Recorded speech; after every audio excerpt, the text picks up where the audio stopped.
Hi, and welcome to this week's Art Talk. This week, I'm doing it without notes. Nothing in my hands.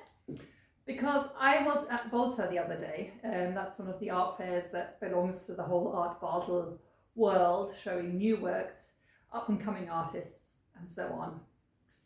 And I always come home from these fairs, from Art Basel as well, feeling ever so slightly depressed.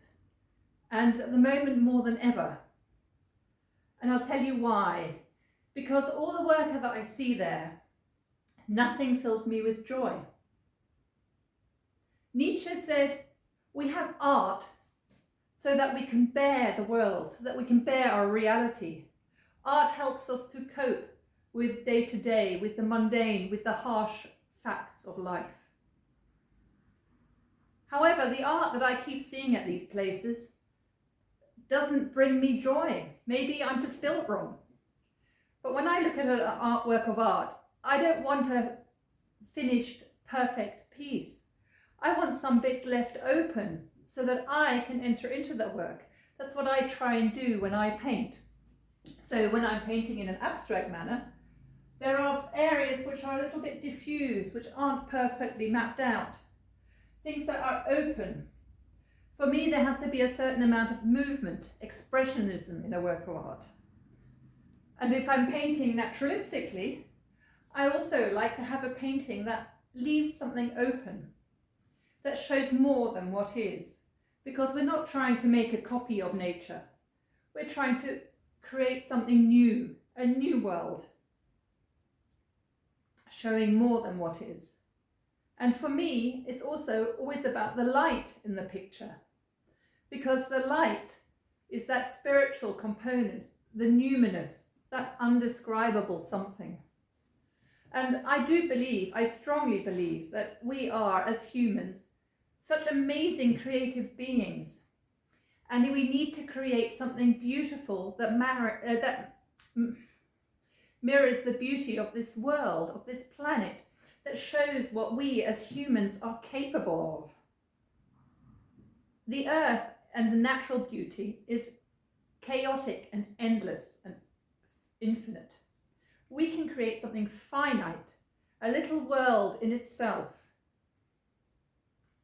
that shows beauty. And I'm always looking for beauty because there's enough out there which isn't beautiful. I don't need to take and extract. I don't need to read the papers. I just can turn on the radio and you hear stories of war, of crime, of death and destruction everywhere you look. And I don't think that's why we are here. I think we're here to appreciate the beautiful surroundings and create something beautiful ourselves. And yes, let me tell you, it's fucking difficult. It's hard. It's something I fight with every single time I paint a picture. And it's no good. You can't say, oh, I painted a great picture yesterday, therefore I'll be able to do another great one today. Well, you can't. Every single time you start with that white canvas or that white piece of paper and you start from scratch again, and then you have to take out what you know. A painting is made of colour, movement, light and form. It has to have depth. It can't be totally flat so that you can breathe into it. It has to be a space that you'd like to wander around in and stay a little while. That every time you look at it, you might see something new. Maybe you can hear the birds singing in my wood, in my walk. Maybe you'd like to walk up that walk. Maybe you can look at this and see shapes move and swirl and bring yourself to think of things that you maybe hadn't thought before. And this is what I need when I look at art. This is what I'm looking for. Something that moves me. Paul Klee said, you need to see with the eyes of your heart. And I haven't seen a painting in all the paintings that I've seen that moves the eyes of my heart, to make them smile, to make them cry, to emote. So, there you go. Have you been to Art Basel? What do you see? Who are your favourite artists? Why are they your favourite artists? Have a little think about it.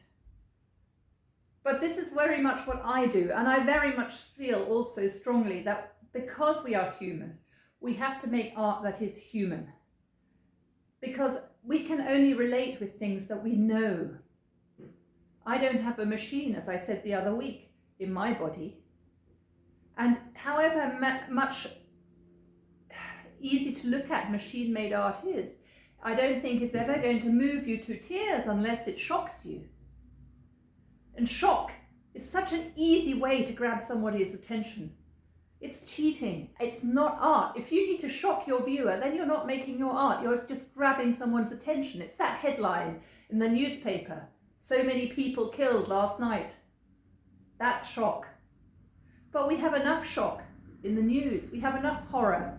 So why can't we create something that celebrates the beauty we have surrounding us in nature?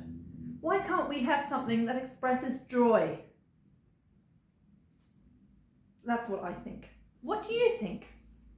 I'd love to know. Bye-bye. If you enjoyed this art talk, leave a thumbs up and subscribe for more. Thank you.